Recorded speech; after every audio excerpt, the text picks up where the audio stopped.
Today is week 10. We actually checked this time. Is it week 10? Yeah. Okay. It's week 10 of Garden Tour. And we've learned a lot in the past 10 weeks. And so I really wanted to kind of just go into some of that in the tour today. As stuff is starting to fruit, we've just learned a lot about the process and things that we'll do differently next season. So yeah, let's get to it. Okay, so the strawberry box is doing really well. We have a ton of runners that are coming out all over the place, and so we've been placing a few. We're gonna cut this one since it already rooted, and then allow that one to kind of keep going off. And then at some point, once this box is filled, we're gonna actually try and root them into cups so that we can give starts to some of our friends who want strawberries. But it's been doing really well in here. We've been getting little berries. The problem is I think we have a slug issue. We've had something that's been eating holes in every single one of the ripe strawberries. And so we're thinking we're gonna get some copper tape to put around the outside wood edge to stop the slugs. We heard that it kind of creates a barrier for them.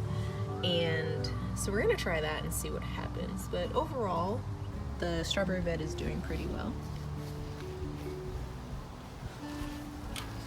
And the wildflowers are super happy. This is amazing and totally worth the wait of how long it took them to get going, but they're super pretty. All right, the tomatoes. So 2 days ago, I decided to prune these really heavily. I watched a video from, I think it was Gardening Answers, and she was talking about how heavily you can prune tomatoes and how it's better for them.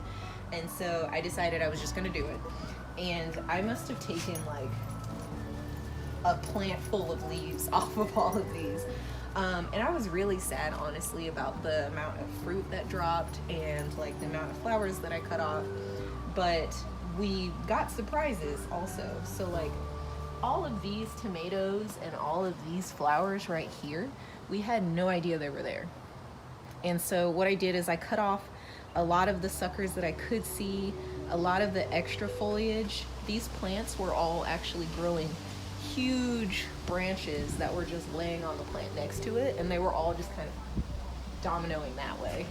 And so I tried to like tie some of them up. As you can see, this big long one was laying over there.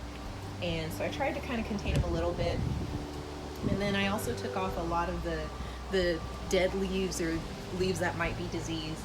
And for the leaves that looked good, I put them aside for compost. For the leaves that were like discolored at all, I threw them away just in case. I'm not sure what the blights for tomatoes look like, but I didn't want to risk it. And so we just trashed all of those. But we have a ton of fruit that we didn't even know was here. And they're all still a little topsy-turvy and top-heavy, but we're figuring out a better way to stake them. It's really windy today too, so that's not helping. But we have a ton of fruit that before we didn't even see. Like, we had no idea this guy was there or any of that kind of stuff. Another tomato development is I think we found our first tomato hornworm. So I saw worms on it, and then we had bought like glow lights a couple weeks ago, and I got that tip from Jess at Roots and Refuge Farms. Shout out to her. I learned so much from her. But anyway, I came out here with a black light that same night that I found that worm, and found a couple more and took those off, and they kind of like glow in the dark a little bit. It was still kind of hard to find, so I'm not 100% sure it was actually a hornworm, but they were on the tomatoes, so I took them off. But the idea too with trimming these is we have plants that are kind of growing in the bottoms, and everything was covered. There was no sunlight getting to any of the other plants in this bed. And then, you know, this resurrection tomato was completely covered 2 days ago, so it wasn't getting any sunlight. Same with all of these. So these tomatoes just kind of went wild. So yeah, I tried to trim them up a little bit, but you know, as you can see, they've been going crazy and they're kind of doing their own thing now. So we're gonna figure out a better way to stake them because these bamboo sticks just, they're not heavy duty enough and they don't go in the ground far enough to like really hold some of these up. So, you know, this one's hanging out here, which I hope the wind doesn't break it off, but we're gonna figure that out in the next couple days. Okay, so with these tomatoes, we grew them in 3 different areas because we wanted to see like how we like them best. So we did some in pots, and these are like single stem all the way up. We had these in cages, which we knew the cages were too small and we knew they were gonna get crazy, but we wanted to have some in the beds. And then we wanted to try trellising in the far side over there. And we just kind of let that go too far and it didn't really work out. And so we decided that we really like this one, but we also like how healthy these have gotten in the beds. And so what we're thinking of doing next year just for the tomatoes is having kind of like a wire trellis system like that, but on the beds, on the edges of the beds, and growing tomatoes along them and kind of like weaving them in and out, having like a single stem, maybe 2 stems tops, and pruning them more heavily, but it would allow us to not have to prune them as heavily as this one. And so that's kind of the happy medium that we're leaning towards right now, just for the tomatoes. So in the pepper bed, first thing, not a pepper, our watermelon seeds that we planted last week came up. So we have 4 in that little pot and 3 so far in this pot. And we know we're supposed to thin them out. Right now, it's really hard to take out the new ones because they're so cute and little. We always want to keep them, but they're doing really well. Hey, bud.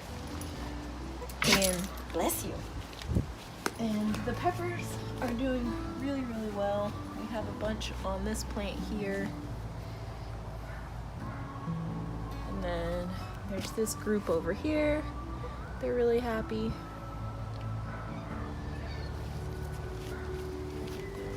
And then, so this is the one pepper that I was able to grow from seed. The rest we got as nursery starts. But this is the one pepper I was able to grow from seed, and it started flowering this week, and I'm so happy about it. And so it has little buds in there that hopefully will become Italian peppers. And then these are doing really well.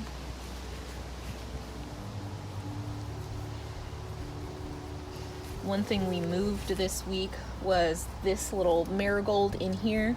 It was under the tomatoes and it wasn't getting any sun. It was actually getting kind of eaten by the tomatoes. And so I moved that and put that there, and hopefully it'll be happier there. And then here, this big pepper that we have is huge.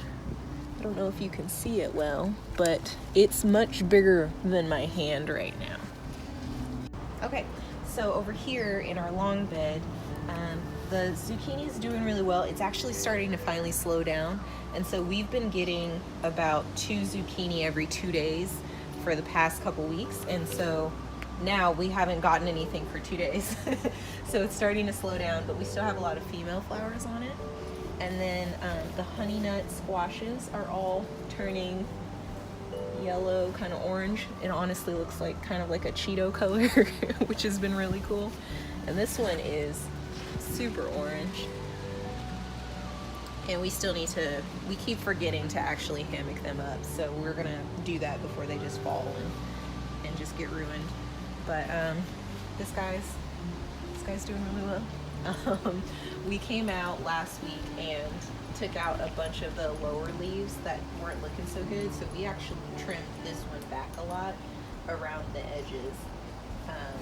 And then we moved these plants over a little bit so that they could have more space.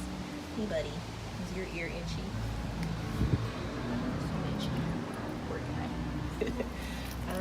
And then this honey nut squash is doing really well. This one's really pretty. You see the orange spots there.